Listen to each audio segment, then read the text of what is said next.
ladies and gentlemen, and welcome once again to the CD Racoola Show.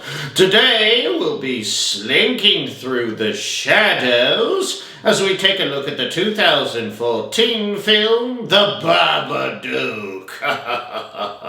So before we duke all over this episode, would you guys do me a eensy-weensy little favor and hit that subscribe button? That'd be so awesome if you guys would help a vampire out in need, you know.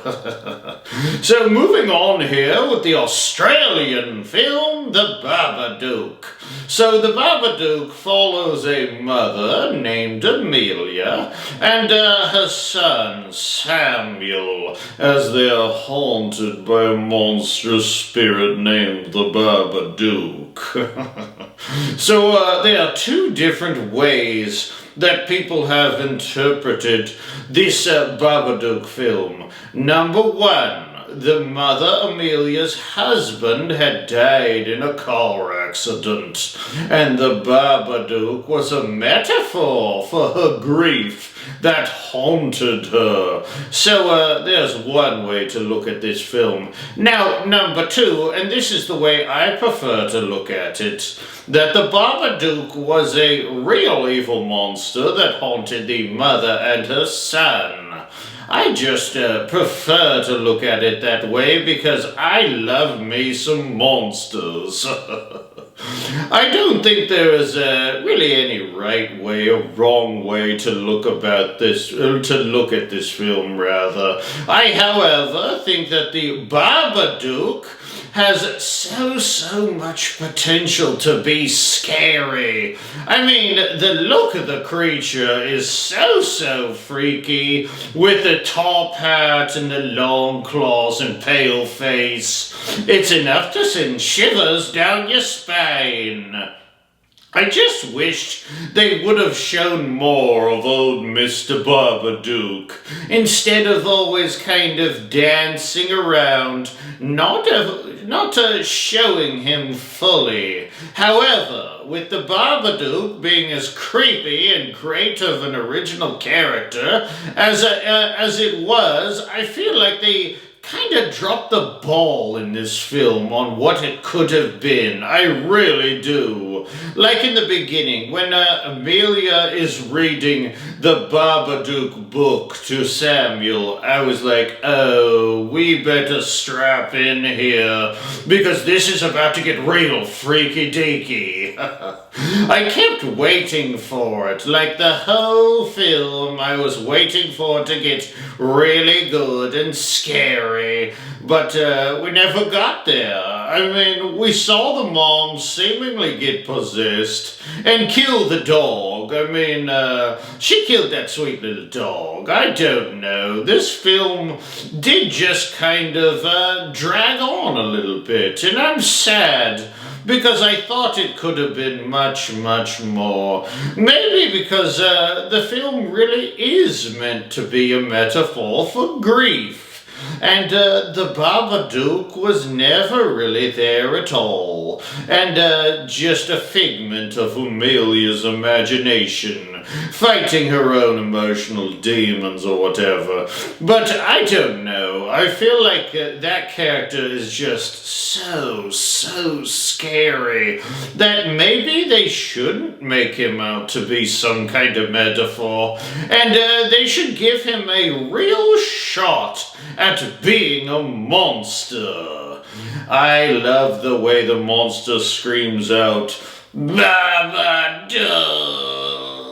Like, that was really scary. You like how I did that? But the film always seems to pull away and pull us back into reality before it could get really scary. So much potential just absolutely squandered in this film, in my opinion. Such a scary character, but alas, I actually thought the son, Samuel, was scarier than the Babadook at times. He was giving me some real Omen vibes. I really need to review The Omen, by the way. In fact, let me jot myself a quick little note here to review that film. Then I'll get back to the Babadook, I promise. Note to self, review The Omen. And don't forget you have a haircut coming up. My hairdresser tends to get very, very angry with me when I miss appointments, to say the least. Okay, so back to the Babadook, and beware, spoilers are ahead. So watch yourself here. I have to talk about the ending. So with the mom, she barfed out this black liquid that we assume was the Babadook, right? Am I wrong there? The Babadook then goes into the basement, and the final scene is her going down to feed the creature some worms they find in the garden. Because they know they can't get rid of the Babadook. Remember, you can't get rid of him. So, I guess they must learn to live with the Babadook. I guess, she must learn to live with the grief of her husband's death. If that's the way you want to look at this film. I like to look at it in the way that the Babadook was a real monster, and it wasn't just in her head, It wasn't a figment of her imagination, and that it was always there, watching and waiting underneath the house. That's just scarier to me. And the Babadook was always hungry for more than worms. All in all, this film could have been so cool, but as it stood, I felt that it was just a waste of potential, and I hope that we get a remake where we can take this idea of the Babadook to the next level and make it as awesome as I believe it could have been. If you haven't guessed, I'm going to go ahead and give it pretty low marks on the old scarometer, because potential doesn't get you high marks when it comes to horror film, at least in my eyes, my ancient eyes. At least, not with me, I would like to thank you for joining me here on this episode of the CD Racoola Show, and if you could remove your black top hat and take your long clawed finger and hit that subscribe button, I would be most grateful unto you.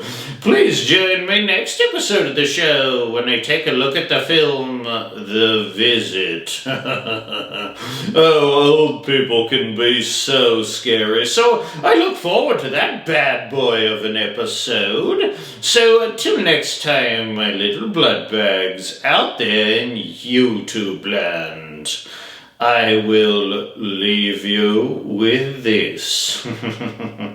If it's in a book, or it's in a look, you can't get rid of the Babadook. And you can't get rid of me either. Ta-ta, my dears. Ta-ta.